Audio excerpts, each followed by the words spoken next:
नमस्कार दोस्तों, आप सभी का स्वागत है कॉन्सेप्ट एकेडमी के यूट्यूब चैनल पर। और हम डिस्कस कर रहे थे आपका जीव विज्ञान। और जो टॉपिक होगा आज का आपका होगा कोशिका विज्ञान, ठीक है ना, सेल बायोलॉजी। तो स्टार्ट करते हैं।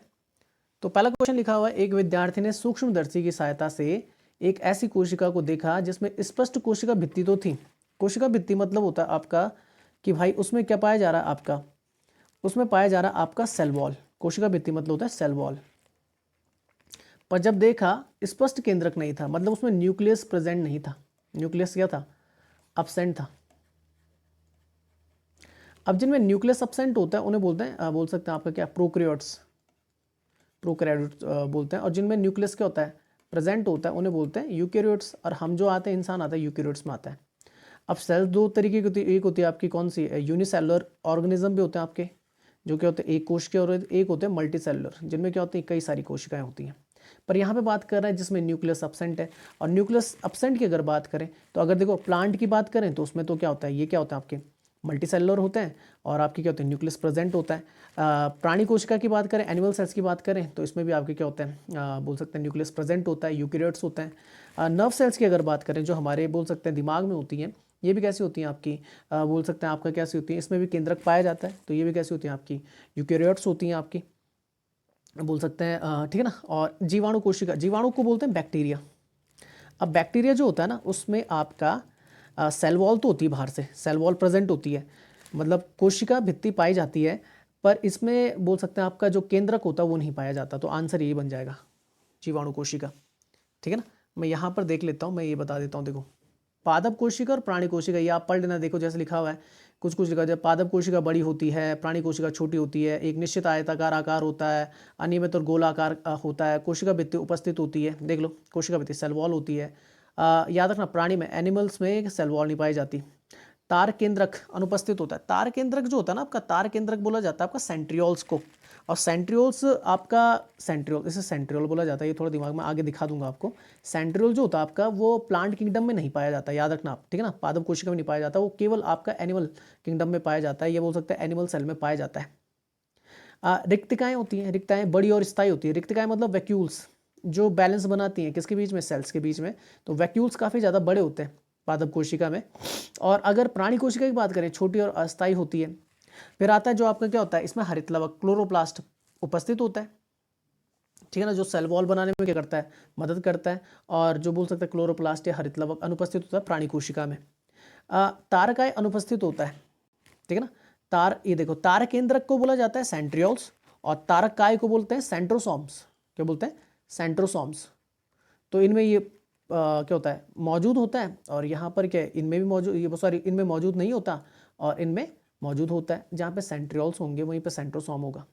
तो सेंट्रोसोम और सेंट्रियोल्स प्राणी कोशिका में पाया जाता है, इनमें नहीं पाया जाता। दूसरा आता है, लवक उपस्थित होते हैं किनमें, आपका पादप कोशिका में। लवक मतलब प्लास्टिड्स बोलते हैं इन्हें, प्लास्टिड ऐसे लिख देना, प्लास्टिड्स। और लवक अनुपस्थित होता है किसमें, प्राणी कोशिका में। चलो बात कर रहे थे हम किसकी, अब देखो दो तरीके की सेल होती हैं। एक होती है यूकैरियोटिक सेल। यूकैरियोटिक सेल जिसे बोला जाता है, जिसमें क्या होता है आपका केंद्रक मौजूद होता है। क्या होता है, केंद्रक मौजूद होता है। जैसे न्यूक्लियस देखो प्रेजेंट होता है, न्यूक्लियस ये वाला आपका। क्लियर बात समझ में आई। अब न्यूक्लियस के अंदर ही आपको क्या, डीएनए वगैरह देखने को मिलता है। बाहर की तरफ सेल मेम्ब्रेन होती है आपकी, कोशिका भित्ति होती है। इसके अलावा lysosome, ribosome, mitochondria, Golgi apparatus, cytoplasm, ये जो लिक्विड होता है जिसमें ये सारी चीज़ें तैरती हैं। और एंडोप्लाज्मिक रेटिकुलम, दो तरीके का होता है, रफ भी होता है और आपका कौन सा होता है, स्मूथ भी होता है। यहाँ पे प्रोटीन सिंथेसिस प्रोसेस स्टार्ट हो जाती है, राइबोसोम जैसे कनेक्टेड होता है उससे। दूसरी सेल्स होती है आपकी प्रोकैरियोटिक सेल, उसका सबसे अच्छा एग्जाम्पल है बैक्टीरिया। अब इसमें जो आपको दिख रहा होगा, बाहर की तरफ दिख रहा होगा, कैप्सूल लगा हुआ है। ये आपको बोल सकते हैं, ये बोल सकते हैं सेंसिटिव जो पॉइंट दिख रहे हैं, पाइलस बोलते हैं। अंदर की तरफ आपको सेल वॉल दिखेगी, प्लाज्मा मेम्ब्रेन दिखेगी, न्यूक्लियोइड्स भी होते हैं, डीएनए भी मौजूद होता है। थ्रेड लाइक स्ट्रक्चर जो होता है डीएनए होता है, राइबोसोम भी होता है, साइटोप्लाज्म भी होता है जिसमें ये सारी चीज़ें तैरती हैं, और फ्लैजेला भी होता है पूंछ तैरने के लिए। पर न्यूक्लियस प्रेजेंट नहीं होता, प्रोकैरियोटिक सेल्स में न्यूक्लियस प्रेजेंट नहीं होता, ये थोड़ा दिमाग में रखना आप। अच्छा, अब देखो कंपैरिजन कर लेते हैं। कंपैरिजन ये देखो कि जो प्लांट सेल होती है उसमें क्लोरोप्लास्ट होता है, जबकि एनिमल सेल्स में वो नहीं होता। देखो लिखा हुआ है, जो रेड कलर में वो एनिमल्स में पाई जाती है केवल, और प्लांट में ग्रीन वाली पाई जाती है। तो क्लोरोप्लास्ट हो गया, और सेल वॉल ये केवल किस में पाया जाता है आपका, बोल सकते हैं प्लांट सेल में पाया जाता है। और सेंट्रियोल्स जिसकी मैं बात कर रहा था, ये केवल किस में पाया जाता है आपका, एनिमल्स में पाया जाता है, बाकी सारी चीज़ें क्या होती कॉमन होती, दोनों में पाई जाती हैं। अच्छा, अब देखो फंक्शन देख लेते हैं। तो ये है आपकी पहले एनिमल सेल, ये पहले बात कर लेते हैं किसकी, एनिमल सेल्स की बात कर लेते हैं। ये जरूर आप लिख लेना, अगर आपका भविष्य में पेपर है, चाहे आपका बोल सकते हैं लैब असिस्टेंट का है, उसमें काम आएगा, या ऐसा सुनने में मिल रहा है कि आपका क्या हो सकता है मार्च में फिर से एग्ज़ाम ले सकते हैं किसका, आपका फॉरेस्टर का, तो ये काम आएगा। वहाँ पे देखो लिखा हुआ न्यूक्लियस की अगर बात करें तो न्यूक्लियर एनवलप की अगर बात करें तो इसमें क्या होता है, membrane enclosing the nucleus, protein lined pores allow material to move in and out. Chromatin का काम क्या होता है, क्रोमेटिन उसी के अंदर पाया जाता है। देखो ये तो क्रोमेटिन जो होता है ना, ये थ्रेड लाइक स्ट्रक्चर होता है, डीएनए प्लस एसोसिएट प्रोटीन्स होते हैं आपके। अब उसके बाद आता है न्यूक्लियस के अंदर आता है आपका क्या, न्यूक्लियोलस, ठीक है ना, न्यूक्लियोलस, ठीक है ना, न्यूक्लियोलस। तो ये आ जाता है condense region where ribosome are found. अगर पूछा जाता है भाई राइबोसोम कहाँ बनते हैं, तो राइबोसोम आपको यहाँ पर दिख जाएगा, ये छोटे छोटे जो पॉइंट्स होते हैं यहाँ पे लिखा होगा कभी राइबोसोम, राइबोसोम्स। अच्छा यहाँ पे नहीं, ठीक है फिर भी तो याद रखना यहीं से क्या होता है आपके राइबोसोम फॉर्म्ड होते हैं प्रोटीन बनाने के लिए, ठीक है ना, न्यूक्लियस न्यूक्लियोलस। फिर आता है आपका एक आता है कौन सा, पिरोक्सिसोम आता है आपका, ये मेटाबोलाइज करता है किसको, वेस्ट को, ये जो यहाँ पे दिख रहा है। उसके बाद आता है आपका ये बाहर की तरफ जो आपके कांटेदार दिख रहा है ना, इसे बोलते हैं एंडोप्लाज्मिक रेटिकुलम। ये भी दो प्रकार के, एक रफ होता है जिसमें बोल सकते हैं आपका राइबोसोम एसोसिएट हो जाता है, ठीक है ना, और इसका काम होता है क्या करना, सेक्रेट करना और मेम्ब्रेन करना किसको, प्रोटीन को। स्मूथ जो होता है वो लिपिड्स को बनाता है, लिपिड्स जो होता है ना स्मूथ एंडोप्लाज्मिक रेटिकुलम, ये लिपिड्स मतलब फैट को बनाता है। तो रफ वाला प्रोटीन्स को बना रहा है और स्मूथ वाला किसको बना रहा है आपका, लिपिड्स को बना रहा है, फैट्स को बना रहा है। वैक्यूल्स होता है, याद रखना वैक्यूल्स काफ़ी छोटा होता है, आप बोल सकते हैं एनिमल किंगडम में माइटोकॉन्ड्रिया होता है, ये आपका जानते हो power house of the cell बोला जाता है, ठीक है ना। इसके अपने अंदर क्या होता है, डीएनए मौजूद होता है, ठीक है ना, तो प्रोड्यूस एनर्जी साइटोप्लाज्म होता है। उसके अलावा गोल्जी एपरेटस होता है। गोल्जी एपरेटस ये जो दिख रहा है ना, यहीं से कनेक्ट होके यहीं से आपके क्या होता है, प्रोटीन मॉडिफाई होना स्टार्ट हो जाता है, जैसे एंडोप्लाज्मिक रेटिकुलम से निकलता है। जैसे बताया न्यूक्लियोलस जो होता है वहाँ से राइबोसोम निकलेंगे, यहाँ से मतलब इस वाले पॉइंट से, यहाँ से राइबोसोम निकलेंगे, फिर वो कनेक्टेड होंगे किसके साथ, एंडोप्लाज्मिक रेटिकुलम, उसे रफ बना देंगे, फिर वो गोल्जी एपरेटस के साथ मिलते हैं, फिर प्रोटीन का निर्माण कर देते हैं। लाइजोसोम जो होते हैं उन्हें बोलते हैं आपका क्या, ये क्या करते हैं आपका, ये बोल सकते हैं यार क्या बोलते हैं ना, सुसाइडल बैग बोलते हैं इन्हें, ठीक है ना। ये क्या करते हैं, फूड को डाइजेस्ट करते हैं और वेस्ट मटेरियल को क्या करते हैं, डाइजेस्ट कर देते हैं, ठीक है ना। फिर उसके बाद प्लाज्मा मेम्ब्रेन आपको बाहर की तरफ दिखेगी, माइक्रोफिलामेंट देखेंगे, ये फाइब्रस प्रोटीन होते हैं, ठीक है ना, फ्रॉम द बोल सकते हैं सेलुलर कॉर्टेक्स। उसके अंदर आपको ये वाली चीज़ दिख रही है, इन्हें बोलते हैं आपके filament, intermediate filament fibrous protein that hold the originals in the piece. एक आता है आपका सेंट्रोसोम, मैंने बताया जहाँ पे सेंट्रियोल्स होगा वहीं पे आपका क्या होगा, सेंट्रोसोम भी होगा। तो सेंट्रोसोम आपको देखने मिलेगा, तो माइक्रोट्यूबल ऑर्गेनाइजिंग सेंटर होता है। एक आता है आपका साइक्लोस्केलेटन आता है आपका, इसमें माइक्रोट्यूबल्स होती हैं from the mitotic spindle and the maintain the cell safe, ये बनाने में मदद करती हैं। वहीं अगर बोल सकते हैं अगर आपका प्लांट सेल की बात करें, इसमें भी राइबोसोम्स होते हैं, छोटे छोटे होते हैं, Golgi apparatus, mitochondria, peroxisome, plastids, ठीक है ना, आपके क्लोरोप्लास्ट, ये अलग सी चीज़ होती है, क्लोरोप्लास्ट हो जाता है। तो ये साइट ऑफ द फोटोसिंथेसिस, जहाँ पे आपके क्या प्रकाश संश्लेषण की क्रिया यहीं से स्टार्ट होती है। साइक्लोस्केलेटन होता है, सेंटर वैक्यूल काफ़ी बड़ा होता है। देखो अगर एनिमल की बात करोगे तो ये वाला बहुत छोटा होता है एनिमल सेल में, और सेंट्रल वैक्यूल बहुत बड़ा होता है, देख रहे हो आप कितना बड़ा साइज का है।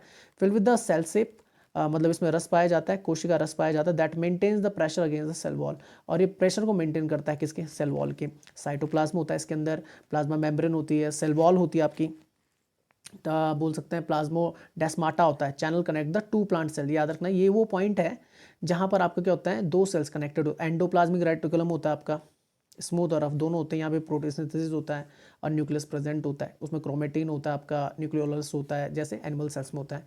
तो ये बताया था इसमें क्या, क्लोरोप्लास्ट, और जो बोलते हैं आपका क्या होता है, जो क्लोरोप्लास्ट अलग चीज़ है, ये पाया जाता है, उसमें क्या पाया जाता है, सेंट्रियोल्स पाए जाते हैं, बस ये याद रखना आप लोग। अच्छा नेक्स्ट आता है आपका क्वेश्चन, नेक्स्ट लिखा हुआ है, नेक्स्ट क्वेश्चन आता है संतति कोशिका। संतति कोशिका को बोलते हैं डॉटर सेल। डॉटर सेल में मात्र कोशिका के समान गुणसूत्र होते हैं। ये कहाँ पर होते हैं, मात्र मतलब मदर सेल। इसके लिए करना पड़ेगा सेम जब होगा, ठीक है ना, जो डॉटर सेल्स होते हैं और जो बोल सकते हैं मदर सेल होती हैं, सेम नंबर ऑफ क्रोमोसोम गुणसूत्र तब होते हैं जब का समसूत्री विभाजन होता है। समसूत्री मतलब जैसे बोलते हैं माइटोसिस डिवीजन। एक्चुअल में हमारे गुणसूत्र होते हैं ना, तो गुणसूत्र में कितने पेयर होते हैं, 23 पेयर होते हैं। हम हमारे किसमें बोल सकते हैं गुणसूत्रों, क्रोमोसोम पेयर कितने होते हैं, 23 होते हैं। आप जानते हैं उनमें से 22 जो होते हैं, 22 दूनी 44, जो गुणसूत्र होते हैं आपके वो कैसे होते हैं, आपके ऑटोसोम होते हैं। और एक जो होता है आपका 1/2, ये कितना होता है आपका, तो ये सेक्सोम होता है आपका। तो सेक्स में तो आपको कौन सा लगता है, मियोसिस डिवीजन लगता है, मियोसिस डिवीजन लगता है। क्लियर बात समझ में? इसमें क्या होता है, समान नहीं होते हैं। और बाकी में आपको कौन सा लगता है, माइटोसिस डिवीजन लगता है, समसूत्री विभाजन लगता है। ये थोड़ा दिमाग में रखना आप लोग। ठीक है, देखो क्या लिखा, समसूत्री जिसे बोलते हैं आपका माइटोसिस प्रोसेस। तो लिखा हुआ है, जहाँ कोशिका चक्र की सबसे उत्तेजक अवधि होती है, समसूत्री विभाजन एक मूल कोशिका को दो समान संतति यानी डॉटर कोशिकाओं में क्या कर देता है, तोड़ देता है। प्रत्येक में एक नाभिक होता है जिसमें डीएनए की समान मात्रा, समान संख्या, समान प्रकार के गुणसूत्र होते हैं। मूल कोशिका की समान आनुवंशिकता होती है, इसलिए समकक्ष विभाजन कहा जाता है। ठीक है ना, जेनेटिक बोल सकते हैं, सिमिलैरिटी आ जाती है। वहीं अगर संतति कोशिका या संतान या डॉटर और मातृ कोशिका यानी कि पैतृक बोल सकते हैं, मदर जो बोल सकते हैं आपकी सेल होती है, में गुणसूत्रों की संख्या क्या होती है, समान होती है। कहाँ पे, समसूत्री विभाजन में, माइटोसिस में। 4 भागों में तोड़ा जाता है, एक होती पूर्वावस्था, एक होती मध्यावस्था, एक होती पश्चावस्था और एक होती है अंत्यावस्था। क्लियर बात समझ में आई? अब पूर्वावस्था को बोलते हैं प्रोफेस, शुरुआत का फेस। मध्यावस्था को बोलते हैं मेटाफेस, बीच का फेस। पश्चावस्था बाद का फेस, जैसे बोलते हैं आपका एनाफेस। और लास्ट में आता है आपका अंत्यावस्था, अंतिम, जैसे बोलते हैं टेलोफेज। अब होता है क्या, देखो प्रोफेज में देखा जाता है इस चरण को गुणसूत्र सामग्री के संगठन की शुरुआत कहा जाता है। जब शुरुआत होती है, इसमें क्रोमेटिन जो होता है थ्रेड लाइक स्ट्रक्चर, संगठन उलझ जाता है और अंत में केंद्रक जंतु कोशिका के विपरीत ध्रुवों की ओर बढ़ने लग जाता है, पोलराइजेशन होने लग जाती है। मेटाफेज में क्या होता है, गुणसूत्र कोशिका के कोशिका द्रव्य के माध्यम से फैल जाते हैं, सबसे छोटे और सबसे मोटे प्रतीत होते हैं। पश्चावस्था में इसमें सबसे छोटी अवधि के चरण को रूप में जाना जाता है। इसमें क्या होता है, गुणसूत्रों का विभाजन होता है। और अंत्यावस्था में क्या होता है, लंबा और जटिल चरण है और इस चरण में तुर्क तंतु लुप्त हो जाते हैं, मतलब जो आपके क्या होते हैं, स्पिंडल फाइबर्स होते हैं वो डिसअपियर हो जाते हैं आपके। अर्धसूत्री विभाजन की बात करें, अर्धसूत्री विभाजन जैसे बोलते हैं मियोसिस प्रोसेस, तो मैंने बताया सेक्सोम्स में काम करता है। देखो अर्धसूत्री विभाजन की वह घटनाएं किसी भी जीवन चक्र में होती है जिसमें यौन प्रजनन की प्रक्रियाएं शामिल होती हैं। ठीक है ना, सेक्सुअल जो बोल सकते हैं रिप्रोडक्शन क्या होता है, शामिल होता है। यौन प्रजनन द्वारा संतानों के उत्पादन में 2 युग्मक बनते हैं। क्लियर बात समझ में आई? 2 युग्मक मतलब गैमेट्स बनते हैं। इस प्रकार अर्धसूत्री विभाजन को कोशिका विभाजन के विशेष रूप के तौर पे देखा जाता है, जो गुणसूत्र संख्या को इस प्रकार से कम कर देता है कि प्रत्येक संतति नाभिक को प्रत्येक गुणसूत्र के का केवल एक समूह प्राप्त होता है। जैसे पिता से ना, फादर से कितने होते हैं उनमें, उन पे भी 23 क्या है बोल सकते हैं पेयर ऑफ क्रोमोसोम्स हैं। मदर में भी कितने 23 पेयर ऑफ क्रोमोसोम है, इनके पास भी कितने 46 हैं, इनके पास भी 46 है। पर होता है कि अर्धसूत्री विभाजन में क्या होता है कि सिर्फ पिता से कितने मिलते हैं, 23 मिलते हैं। और 23 कहाँ से मिलते हैं, माता से मिलते हैं। तो फिर हमारे पास भी कितने आ जाते हैं, 46 आ जाते हैं। तो ये अर्धसूत्री विभाजन मियोसिस प्रोसेस कहा जाता है इसे। ठीक है, अब देखो इस सेल साइकिल को पूरा पढ़ लेते हैं। सेल साइकिल की अगर बात करें तो सेल साइकिल आपकी स्टार्ट होती है, तो वो होती है आपकी कहाँ से, कोशिका चक्र की अगर बात करें तो ये आपकी कहाँ से हो जाती है, यहाँ से सेल डिवीजन से स्टार्ट हो जाती है। ठीक है ना, और ये पूरी प्रोसेस चलती है आपके साइक्लिक बोल सकते हैं कि सबसे पहले क्या होता है भाई, तुम्हारा माइटोसिस प्रोसेस होती है एक आपकी, उसमें प्रोफेज, मेटाफेज, एनाफेज आपका, यार ये मिटा देता हूँ तो दिखेगा नहीं तुम्हें।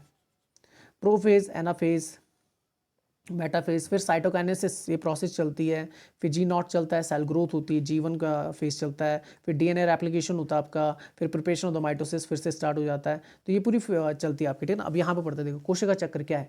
कोशिकाएं चरणों में होने वाली घटनाओं की एक श्रृंखला के माध्यम से नई बेटी कोशिकाएं डॉटर सेल्स में विभाजित होती हैं। प्रत्येक दौर में बनने वाले उत्पादन अगले दौर में प्रक्रियाओं को दोहराते हैं, मतलब क्या होता है, रिपीट होते हैं। एक कोशिका चक्र इस प्रकार घटनाओं का एक क्रम बन जाता है जिसमें एक कोशिका बढ़ती है और नई कोशिकाओं का उत्पादन करने के लिए विभाजित होती रहती है, इसलिए इसे कोशिका का जीवन चक्र कहते हैं।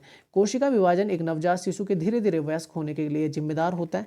इस तरह एक कैटरपिलर तितली में बदल से जाता है, अन्य जीवित जीव जैसे कि पौधे या बैक्टीरिया जन्म के बाद से प्रजनन तक विकासात्मक चरणों की एक श्रृंखला का पालन करते हैं सभी। ठीक है ना, सेल चक्र के चरण क्या है, जैसा कि उल्लेख किया गया कि कोशिका विभाजित करने के लिए एक विशिष्ट क्रम में घटनाओं की एक श्रृंखला गुजरती है। यह सब मूल कोशिका जो बोल सकते हैं मूल कोशिका होती है आपकी, मेन सेल जो होती है कि आकार में बढ़ने और फिर इसके आनुवंशिक सामग्री की एक प्रति बनाने के लिए शुरू होती है, जैसे बोलते हैं आपका मदर सेल। अंत में वो 2 बेटे सेल जो मदर सेल होती है वो 2 डॉटर सेल्स में क्या हो जाती है आपकी, विभाजित हो जाती है।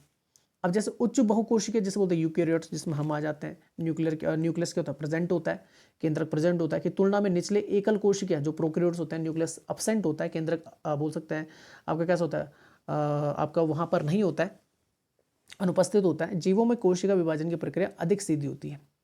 ठीक है ना। इसका कारण यह है कि प्रोकैरियोटिक कोशिका में अपेक्षाकृत सरल कोशिका संगठन होते हैं जिसमें एक एकल गोलाकार गुणसूत्र, एक नाभिक की अनुपस्थिति और कुछ कोशिकाएं अंग होते हैं।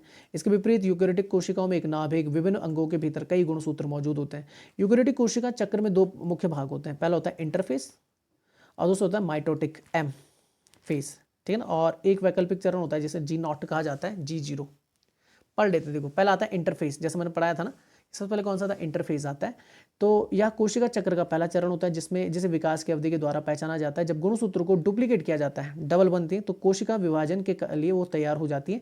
इंटरफेस एक कोशिका विभाजन या माइटोटिक एम चरण और अगले के बीच का होता है, या 3 उपचरणों वाले कोशिका चक्र का सबसे लंबा हिस्सा होता है। इस चरण की समय अवधि लगभग 23 घंटे के आसपास होती है। अब यहीं से स्टार्ट हो जाती है आपकी G1 फेज।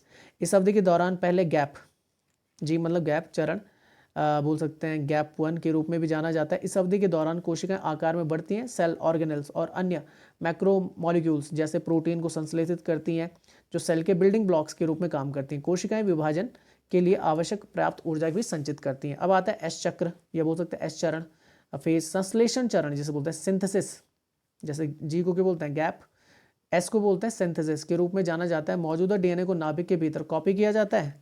डीएनए संश्लेषण की इस प्रक्रिया को डीएनए प्रतिकृति के रूप में भी जाना जाता है। सेंट्रोसोम भी इस चरण के दौरान दोहराया जाता है। स्पिंडल फाइबर्स को जन्म देता है। संपूर्ण एस चरण को आगे बढ़ने के लिए ऊर्जा व्यय की आवश्यकता होती है। फिर आता है G2 फेज, या दूसरा अंतराल चरण है, मतलब गैप 2 है, जो कुछ हद तक G1 के जैसा ही है। इस अवधि के दौरान कोशिकाएं आकार में और अधिक बढ़ती हैं जिससे अधिक प्रोटीन और ऑर्गेनेल्स बनते हैं। कोशिकाएं के माइटोटिक चरण में प्रवेश करने से पहले माइटोसिस की सभी तैयारी पूरी कर देता है जो बोल सकते हैं G2 गैप, गैप 2 फेज। उसके बाद आता है माइटोसिस डिवीजन जो आता है जिसमें एम फेज बोलते हैं। इस अवधि को कोशिका विभाजन के चरण के रूप में देखा जाता है, या G2 चरण के ठीक बाद होता है। कोशिका अपनी आनुवांशिक सामग्री डीएनए और साइटोप्लाज्म को दो नई कोशिकाओं के निर्माण के लिए विभाजित करता है। एम चरण में दो अलग अलग महत्वपूर्ण प्रक्रियाएं होती हैं जो निम्न प्रकार से, एक होती है मिटोसिस, या जिसे बोलते हैं कायरोकाइनेसिस, या परमाणु विभाजन की अवधि है। इसमें 4 चरण होते हैं, प्रोफेज, मेटाफेज, एनाफेज, टेलोफेज, ठीक है ना। इस चरण के दौरान कोशिका केंद्रक को विभाजित करती है और 2 संतति डॉटर सेल्स में विभाजित हो जाती है, जहां प्रत्येक संतति कोशिका गुणसूत्रों का एक पूरा सेट प्राप्त करती है। माइटोसिस लेख में इसके विभिन्न चरणों के विवरण पर चर्चा की गई है। फिर आता है साइटोकाइनेन प्रोसेस, इनके बाद प्रोफेज, मेटाफेज, एनाफेज और टेलोफेज। यह वह प्रक्रिया जिसके द्वारा कोशिका का साइटोप्लाज्म विभाजित होकर 2 स्वतंत्र कोशिकाएं बना देता है। साइटोकाइनेसिस का चरण माइटोसिस के अंत की शुरुआत होता है, जो कि 2 प्रक्रियाओं ओवरलैप होती हैं। साइटोकाइनेसिस कोशिका चक्र का सबसे छोटा चरण होता है जो पौधों और जानवरों के अलग अलग तरीकों को बताता है। पादप कोशिकाओं में विभाजन कोशिका के मध्य में एक कोशिका प्लेट संरचना बनाकर होता है। सेल प्लेट कोशिका झिल्ली या कोशिका भित्ति से बने घटकों से बनी होती है। पशु कोशिकाओं में विभाजन तब होता है जब मेटाफेज पेट की स्थिति में कोशिका झिल्ली के ठीक नीचे सिकुड़ा हुआ छल्ले के रूप में जाना जाने वाला साइटोस्केलेटल फाइबर का एक बैंड बनता है। सिकुड़ा हुआ वलय अंदर की ओर सिकुड़ता है। इस प्रकार एक गड्ढा या दरार बन जाती है जिससे विदलन खांचा कहा जाता है। दरारें बढ़ती जाती हैं और धीरे धीरे कोशिका चक्र के अंत में 2 बेटी कोशिका यानी डॉटर सेल्स का निर्माण हो जाता है और झिल्ली फट जाती है। अंतिम परिणाम 2 अलग अलग बेटी कोशिकाएं बन जाती हैं जिनमें से प्रत्येक में आनुवंशिक सामग्री की समान प्रतियां देखने को मिलती, कॉपीज। G0 विभाजन या माइटोसिस के बाद कुछ कोशिकाएं प्रारंभिक चरण या इंटरफेज के दूसरे तौर में तुरंत प्रवेश नहीं करती। इसके बजाय वह G1 विकास चरण से बाहर निकलती हैं, G0 चरण नामक विश्राम अवस्था में प्रवेश करती हैं। इस प्रकार G0 को कोशिका चक्र का वैकल्पिक चरण भी कहा जाता है। कुछ कोशिकाएं अस्थायी रूप से G0 चरण में प्रवेश करती हैं जब तक कि कोई बाहरी संकेत G1 की शुरुआत को ट्रिगर नहीं करती। इसके विपरीत अन्य कोशिकाएं जो या तो कभी विभाजित नहीं होती हैं या शायद ही कभी विभाजित होती हैं, जैसे कि तंत्रिका कोशिकाएं या कार्डिक्स कोशिकाएं स्थायी रूप से G0 चरण में आती हैं। अब सेल चक्र का विनियमन देखा जाए तो कोशिका चक्र एक व्यवस्थित प्राकृतिक तरीके से होता है। नियामक प्रोटीन नामक प्रोटीन एक समूह एक त्रुटि मुक्त प्रक्रिया सुनिश्चित करता है। कुछ चेक पॉइंट होते हैं जिनका उद्देश्य सिस्टम को नियंत्रित करना होता है या निर्धारित करना होता है। सेल चक्र के अगले चरण को शुरू करेगा या देरी करेगा। मुख्य चौकियां जैसे G1 मैंने बताया था, चेक पॉइंट एस फेज में प्रवेश से ठीक पहले उपस्थित होता है, या महत्वपूर्ण निर्णय होता है कि सेल एस फेज जो सिंथेसिस फेज में प्रवेश करे या ना करे। या निर्णय इस बात पर आधारित होता है कि कोशिका काफ़ी बड़ी है कि नहीं है, उसने डीएनए संश्लेषण के लिए आवश्यक प्रोटीन को संश्लेषित किया या नहीं किया। G2 चेक पॉइंट डीएनए संश्लेषण के चरण में त्रुटियों की जांच करता है। सिंथेसिस जो फेज होता है आपका, परिणाम के आधार पर एम चरण जो माइटोसिस होता है प्रवेश को रोक सकता है। या चेक पॉइंट उच्च जानवरों में कैंसर की घटना को रोकने में मदद करता है। मान लीजिए डीएनए प्रतिकृति में कोई त्रुटि है तो उस स्थिति में G2 चेक पॉइंट सेल को सेल चक्र में आगे बढ़ने से रोक देता है और नवगठित डीएनए में त्रुटि की जांच करता है। एम चेक पॉइंट होता है जो आपका मेटाफेज चरण के अंत में होता है, यह जांचता है कि सभी सहोदरा क्रोमेटिड ठीक से धुरी के तंतुओं से जुड़े हुए हैं कि नहीं जुड़े हुए। एम चेक पॉइंट यह सुनिश्चित करता है कि गुणसूत्रों का समान विभाजन दो संतति कोशिकाओं में हो रहा है कि नहीं हो रहा। यदि उपरोक्त कोशिका चक्र नियामक ठीक से काम नहीं करता है तो जीव बहुत कम या बहुत अधिक कोशिकाओं के साथ समाप्त हो सकता है। उपरोक्त चौकियों के अलावा कई विकास कारक और रासायनिक जो कोशिका चक्र के माध्यम से कोशिका को प्रगति के लिए प्रेरित किया जाता है। कैंसर को कोशिका चक्र रोग क्यों माना जाता है? देखो, कैंसर अनियंत्रित कोशिका विभाजन, जिसे बोलते हैं अनकंट्रोल्ड माइटोसिस डिवीजन बोलते हैं, से होने वाली बीमारी है। जब बहुत तेजी से क्या होते हैं आपकी कोशिका विभाजन स्टार्ट हो जाता है। जैसे कि ऊपर चर्चा की, डीएनए संश्लेषण में कोई त्रुटि कोशिका के व्यवहार में परिवर्तन की ओर ले जाती है। विकास और डीएनए संश्लेषण में गलतियों को रोकने के लिए कई चौकियां सेल चक्र की पूरी प्रक्रिया को ट्रैक कर रखती हैं। ऐसा ही एक नियंत्रण G2 चेक पॉइंट सेल चक्र से आगे बढ़ने के लिए क्षतिग्रस्त डीएनए वाले सेल को रोकता है। एक प्रक्रिया जिसे सेल साइकिल अरेस्ट कहा जाता है। इस तरह कोशिका कैंसर बनने से बच जाती है। इस प्रकार कैंसर और कोशिका चक्र एक दूसरे से संबंधित आपको देखने को मिलेंगी। कोशिका चक्र का कार्य कोशिका को भावी विभाजन के लिए तैयार करना है। कोशिकीय मशीनरी के विकास और पुनरुत्पादन के बिना एक कोशिका विभाजन की कल्पना करें। कोशिका विभाजन के प्रत्येक दौर के परिणाम स्वरूप संतति कोशिका में धीरे धीरे कमी आएगी, जो मूल कोशिका के आकार में आधी हो जाती है। संतति कोशिका में आनुवंशिक पदार्थ भी कम हो जाते हैं। यह स्थिति कोशिका विभाजन से पहले वृद्धि के महत्व को सारांशित करती है। इस प्रकार विकास को पूरा करने या कोशिका विभाजन के लिए तैयार होने के लिए कोशिकाओं को विभिन्न चरणों से गुजरना होता है। कुछ क्वेश्चन पूछे जाते हैं, जैसे कौन सा यूकेरियोटिक कोशिका चक्र घटना द्विखंडक लुप्त है? तो ये होता है माइटोसिस, ठीक है ना, जो जीवाणु कोशिकाओं चक्र में गायब हो जाती है और बाइनरी विखंडन के माध्यम से होती है। कोशिका चक्र के दौरान गुणसूत्र कब दिखाई देते हैं? तो ये माइटोसिस चरण के दौरान देखने मिलते हैं, क्रोमोसोम प्रोफेज के टाइम पे, ठीक है ना। तो जैसे मैंने बताया, देखो पहला आता है इंटरफेज आता है, सेल कॉपी करती है डीएनए को, न्यूक्लियस इसके अंदर मौजूद होता है। उसके बाद प्रोफेज आता है। प्रोफेज में क्या होता है? Central move to the opposite बोल सकते हैं पोल्स, यानी कि क्या होने लग जाता है? पोलराइजेशन होने लग जाता है प्रोफेज में। Chromosome became visible. क्रोमोसोम आपके कैसे दिखने लगे? क्रोमोसोम इस तरीके की आकृति होती है, ठीक है ना, ये आपके विजिबल हो जाते हैं। फिर प्रोमेटोफेज आता है प्रोफेज के बाद, तो इसमें न्यूक्लियर एनवेलप डिसइंटीग्रेट होने लग जाते हैं।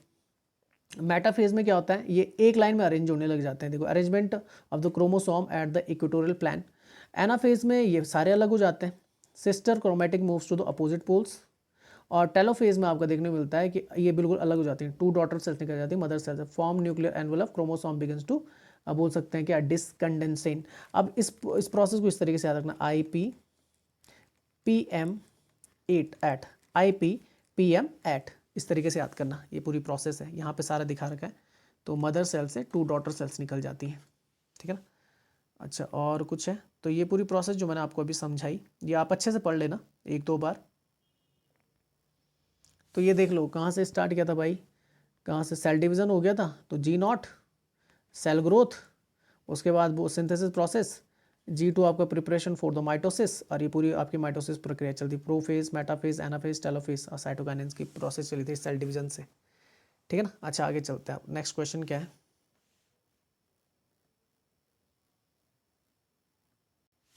अच्छा, नेक्स्ट लिखा हुआ है is not found in the almost all plant cells. लगभग सभी पौधों की कोशिकाओं में नहीं पाया जाता है। अब देखो, एक चीज़ नहीं पाई जाती, वो था तारकाय। अभी तो बताया था सेंट्रियोल्स नहीं पाए जाते हैं, ये मैं बता चुका हूँ। बाकी सारी चीज़ें पाई जाती हैं। केंद्रीय रिक्तिका होती है एक बड़ी, वैक्यूल जो होता है बड़ा, मैंने दिखाया था ना अभी आपको, वो तो पाया जाता है। 70S राइबोसोम्स पाए जाते हैं, 80S राइबोसोम, ये दोनों पाए जाते हैं। आंसर है तारकाय नहीं पाया जाता, ये याद रखना। तारकाय के बारे में बता दिया था, ठीक है ना। स्पिंडल फाइबर्स ये बता दिया था, ठीक है ना। तो ये था, देखो कौन सी चीज़ नहीं होती, सेंट्रियोल्स नहीं पाया जाता आपके किस में? बोल सकते प्लांट सेल में, ठीक है ना। देखो, प्लांट में सेल वॉल होती है, लार्ज वैक्यूल्स होते हैं, क्लोरोप्लास्ट होता है, flagella only in the gametes होता है। एनिमल्स में नो सेल वॉल होती है, स्मॉलर और नो वैक्यूल्स होते हैं। ये तो छोटे होंगे तो होंगे ही नहीं। क्लोरोप्लास्ट नहीं पाया जाता, फ्लैजेला पाया जाता है। दोनों में क्या? Mitochondria, Golgi apparatus, rough and smooth endoplasmic reticulum पाया जाता है। न्यूक्लियस, साइटोप्लाज्म और राइबोसोम, ये सब में पाए, दोनों में पाए जाते हैं। ये कंपैरिजन है, ठीक है ना। अब जैसे 70S राइबोसोम बता देता हूँ। देखो क्या लिखा, राइबोसोम एक महत्वपूर्ण सेलुलर घटक है जिसका उपयोग RNA से प्रोटीन के सिंथेसिस के लिए किया जाता है। 70S राइबोसोम में दो सब यूनिट होते हैं, 50S और 30S, जो अनुवाद प्रक्रिया में भाग लेते हैं। 70S राइबोसोम ज़्यादातर प्रोकैरियोटिक कोशिकाओं में पाए जाते हैं। याद रखना है, प्रोकैरियोटिक में जो क्या होती हैं, जिनमें न्यूक्लियस क्या होता है? एब्सेंट होता है 70S, ठीक है ना। ये लिखा हुआ है यहाँ एंडोसिम्बियोटिक सिद्धांत द्वारा समर्थित होता है, जो प्रस्तावित करता है कि क्लोरोप्लास्ट और माइटोकॉन्ड्रिया आदिम प्रोकैरियोटिक कोशिकाओं के अवशेष है, जो विशिष्ट कार्यों को करने के लिए एक पादप कोशिका का हिस्सा बन गए। ये कोशिकाएं बाद में प्रकाश संश्लेषण और श्वसन करने के लिए कोशिकांग के रूप में विकसित होती हैं। ATS राइबोसोम की अगर बात करें तो पादप कोशिकाओं में 3 अलग अलग राइबोसोम प्रजातियां होती हैं। इनमें साइटोसॉल में 80S राइबोसोम और उनके क्लोरोप्लास्ट यानी साइटोसॉल में तो कितना 80 और क्लोरोप्लास्ट और माइटोकॉन्ड्रिया में कितने होते हैं 70 होते हैं। यूकैरियोटिक राइबोसोम 80 के होते हैं राइबोसोम होते हैं जिसमें 2 सब यूनिट होती हैं 60 और 40 की। तो याद रखना कि ये 70S जो होता है ना प्रोक्रियोट्स में 70S मिलता है, जिसको आप बांट दोगे कितने में, एक 50S और 30S में बांट दोगे, ठीक है ना। और जो यूकैरियोटिक होता है उसको बांट देना, वो कितना होता है आपका 80S का होता है और ये 60S होता है आपका क्या 60S यूनिट होती है और दूसरी होती है 40 सब यूनिट होती है, ये दोनों याद कर लेना, ठीक है ना। अच्छा, एक विशिष्ट पादप कोशिका के केंद्रक का स्थान कहाँ होता है? तो न्यूक्लियस जो होता है ना, न्यूक्लियस की बात कर रहे हैं, न्यूक्लियस होता कहाँ पर है? तो न्यूक्लियस की अगर बात करें तो अभी मैंने बताया था सेंटर में नहीं होता, ये पेरिफेरल होता है। पेरिफेरल मतलब परिधीय होता है। क्लियर बात समझ में आई? तो मैं दिखा देता हूँ, जैसे आपको देखो यहाँ पे ये पढ़ लेना आप लोग, ये पढ़ सकते हैं आप लोग। ये देखो यहाँ पर देखो, ये बीच में थोड़ी नहीं होता, ये आपके ये न्यूक्लियस, ये आपका न्यूक्लियस यहाँ पे प्लांट सेल में देखो न्यूक्लियस यहाँ पे प्रेजेंट हो रखा है। तो याद रखना ये थोड़ा पेरिफेरल होता है आपका, ठीक है ना, जैसे बोलते हैं आपका क्या परिधीय। अच्छा, नेक्स्ट आता है आपका इलेक्ट्रॉन सूक्ष्मदर्शी के तहत कौन सा कोशिकांग या तो समूह या एकल छोटे बिंदु के रूप में दिखाई देता है जो कोशिका द्रव्य में स्वतंत्र रूप से तैरते हैं? क्लियर बात समझ में आई? तो बोल रहा है कि सिंगल स्मॉल डॉट्स होते हैं, लिखा हुआ ना, एक एकल छोटे बिंदु होते हैं ऐसे, और कोशिका द्रव्य मतलब जो क्या होता है आपका साइटोप्लाज्म होता है ना, उसमें तैरते हैं। अभी तो बताया था, ये होता है आपके क्या राइबोसोम्स। पोटिका को बोलते हैं वेसिकल्स। मैंने सारे दिखा रखे थे आपको, मैं दिखा दूंगा यहाँ पे आपको, देखो ये होते हैं राइबोसोम, छोटे छोटे होते हैं, ठीक है ना। उसके अलावा cell membrane, cell wall, flagella, capsule, ये तो सारा प्रोकैरियोटिक सेल में होता है। बाकी मेम्ब्रेन, माइटोकॉन्ड्रिया, न्यूक्लियस इनमें पाया जाता है, राइबोसोम पाया जाता है, ठीक है ना। अच्छा, आगे चलते हैं, आगे दिखा दूंगा, ठीक है ना। वेसिकल्स, पेरोक्सिसोम, वैसे मैं दिखा चुका हूँ आपको, गोल्गी एपैरेटस सब दिखा चुका हूँ। अच्छा, नेक्स्ट क्वेश्चन आता है आपका, कोशिकांग में कौन सा कोशिका विभाजन में मदद करता है, कोशिका की गतिविधि और वंशानुगत वर्णों को नियंत्रित करता है? तो भाई सिंपल सी बात है, सेल डिवीजन जो स्टार्ट हो जाता है वो नाभिक से हो जाता है, न्यूक्लियस से हो जाता है, ये थोड़ा दिमाग में रखना, ठीक है ना। ठीक है, देख लो, वैसे तो पढ़ा चुका हूँ कि कोशिकांगों की झिल्ली बद्ध कोशिकीय कोशीय घटकों के रूप में परिभाषित किया जाता है। कोशिका अंग कोशिकाओं के भीतर मौजूद होता है और अपने कार्यों में स्वतंत्र होते हैं। वो कोशिका के सामान्य कामकाज के लिए कोशिका की संरचना और कार्यों को प्रभावी रूप से समन्वय करती हैं। कोशिका द्रव्य एक लपसी जैसा पदार्थ होता है, घुलने वाले पोषक तत्व, पानी और कोशिका के अपशिष्ट पदार्थ होती है। कोशिका के भीतर चयापचय जैसे बोलते हैं मेटाबॉलिक जो प्रक्रिया होती है, उसके लिए क्या होता है साइटोप्लाज्म क्या होता है जिम्मेदार होता है। गोल्गी एपैरेटस की बात करें तो थैलीड की तरह होता है।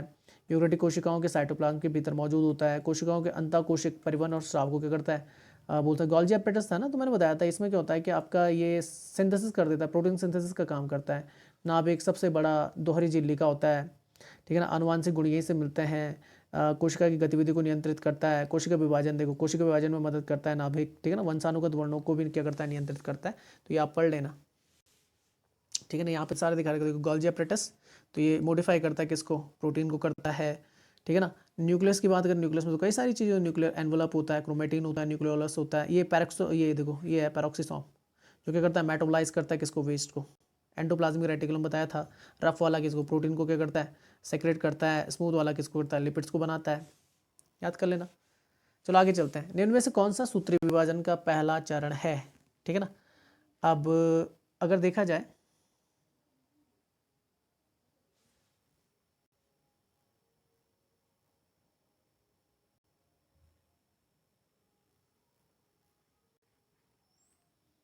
ठीक है, सूत्रीय विभाजन का पूछा हुआ है, which of the following is the first stage of the, बताया तो दिया था सूत्रीय विभाजन क्या होता है, माइटोसिस प्रोसेस होती है। माइटोसिस में पहली फेज कौन सी, प्रोफेज होती है, ठीक है ना। बोल सकते हैं आपका उसको नहीं लिया जाता किसको, जो बोल सकते हैं ना जो इनर फेज होता है, जैसे मैंने बताया था इसको ऐसे याद करना, IPPM एट, इस तरीके से याद करना, ठीक है। तो इनर फेज, फिर प्रोफेज से स्टार्ट होता है एक्चुअल में सूत्रीय विभाजन का, कहाँ से होता है प्रोफेज, फिर प्रोमेटोफेज होता है, फिर मेटाफेज होता है, फिर एनाफेज होता है, फिर टेलोफेज होता है, बताया था मैंने आपको, ठीक है ना। तो इंटरफेस में तो ये क्या होता है, सेंट्रोसोम होता है, क्रोमोसोम होता है। उसके बाद प्रोफेज से ये क्यों लग जाते हैं, क्रोमोसोम में चेंज होने लगता है, आपका थ्रेड लाइक स्ट्रक्चर जो होता है DNA फॉर्म करने लग जाता है। मेटाफेज में बताया था पोलराइजेशन हो जाता है। एनाफेज में क्या होता है, सेपरेट हो जाते हैं सिस्टर जो बोल सकते हैं क्रोमेटिड्स होते हैं। उसके बाद आपको साइटोकाइनेसिस या टेलोफेज जो चलता है, उसमें क्या होते हैं, बोल सकते हैं वन मदर सेल से 2 डॉटर सेल्स निकल जाती है। ये पूरी प्रोसेस है, ठीक है ना। तो इंटरफेस, क्या बोल सकते हैं, ये देखो थ्रेड लाइक स्ट्रक्चर है, न्यूक्लियस है। प्रोफेज में आपका क्या क्रोमोसोम बनने लग जाते हैं, प्रोमेटाफेज में अलग होने लग जाते हैं। मेटाफेज में क्या होता है, पोलराइजेशन स्टार्ट हो जाता है। एनाफेज में ये फिर से अलग होने लग जाते हैं। टेलोफेज में ये क्या हो जाती है, डॉटर दो डॉटर सेल्स बन जाती है, एक से दो बन जाते हैं। अच्छा, एक झिल्लीबद्ध कोशिका अंग है जिसे पाचक एंजाइम, पाचक, अब पाचन का कौन करता है, डाइजेस्ट का काम किसका होता है, लाइसोसोम्स को होता है, बताया तो था, ठीक है ना। यहाँ पे देख लो, ये है आपका इसमें नहीं, इसमें लाइसोसोम, वैसे मैं बता चुका हूँ ना, लाइसोसोम इसमें भी होगा आपका। ये देखो लाइसोसोम्स है, और लाइसोसोम कुछ इस तरीके से दिखता है। इसमें मेम्ब्रेन होता है, ट्रांसपोर्ट प्रोटीन ग्लाइको बोलते हैं, ग्लाइकोसिलेटेड होता है, प्लाज्मा मेम्ब्रेन, लिपिड लेयर होती है, मैट्रिक्स होती है, बोल सकते हैं हाइड्रोलिटिक एंजाइम मिक्सचर यहाँ पे देखने मिलता है लाइसोसोम्स में। बोल सकते क्या बोलते हैं इसे, suicidal back of the cell बोलते हैं। अच्छा मैं यहाँ पे दिखा देता हूँ, अगर होगा यहाँ पे देखना, अगर यहाँ पे मिलेगा, ये देखो लाइसोसोम लाइसोसोम लाइसोसोम दिख रहा, हाँ ये देखो लाइसोसोम, तो इसका काम होता है डाइजेस्ट करना फूड को और वेस्ट मटेरियल को, याद रखना, सुसाइडल बैग बोला जाता है लाइसोसोम को। अच्छा नेक्स्ट आता है आपका क्वेश्चन, कितना हुआ यार। अच्छा नेक्स्ट आता है, पादप कोशिका को स्फीतिपूर्ण बने रहने में कौन मदद करता है। तो जो प्लांट सेल है, जैसे बोलते हैं स्फीतिपूर्ण मतलब होता है जिसे बोलते हैं टर्जिड, बैलेंस बनाने के लिए। अब बैलेंस बनाने के लिए कौन होता है, रिक्तिकाएँ होती हैं, रिक्तिकाएँ मतलब वैक्यूल्स होती हैं, जो प्रेशर को क्या करती हैं, मेंटेन करती हैं, प्रेशर को कंट्रोल करती हैं, ठीक है ना। तो ये देखो ये वैक्यूल्स हैं, और बाहर से जो होती है टोनोप्लास्ट लगा होता है, यहाँ पर आप देख सकते हैं बहुत बड़ा होता है। काम ही क्या होता है, सेंट्रल वैक्यूल का फिल्ड विद द सेल से that maintain the pressure against the cell wall, ठीक है। आगे चलते हैं, नेक्स्ट आता है, एक पौधे की कोशिका भित्ति बनी होती है, पौधे की अगर देखो, अब बताया तो था सेल वॉल जो बनी होती है, कोशिका भित्ति मतलब सेल वॉल जो बनी होती है किसकी बनी होती है, सेलोस की बनी होती है, और क्या है पौधे में,